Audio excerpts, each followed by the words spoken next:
Hello বন্ধুরা, কেমন আছো সবাই? আশা করি ভালো আছো। আর এখন দোকানে যাব। আমার বিবেচনার মন অলরেডি খারাপ হয়ে গেছে, চলে যাচ্ছে ওই ঘরে মন খারাপ করে।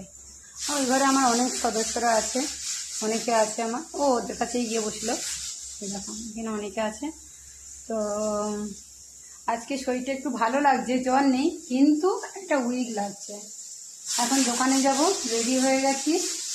আর এখন বাইরেটা দেখলে মনে হবে মনে হয় না 7টা বেজে গেছে, দেখো করে অন্ধকার, কিন্তু বাজে এখন 5:30। আর আমার এখন বাকি আছে, লাস্ট রান্না বাকি আছে চিলি চিকেন। চিলি চিকেনটা হলেই হয়ে যাবে। তারপর যাবো দোকানে। দোকানে গিয়ে তো কোনোদিন দেখাতে পারি না, বন্ধর টাইমে আর খোলার টাইমে তো কখনো হয় না, বন্ধ টাইমেই দেখাতে পারি।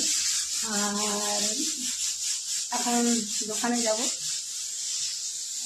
পকোড়া রেডি করেছি, সব নিয়ে যাব। তো ভালো লাগলে লাইক কমেন্ট শেয়ার করবে। টাটা।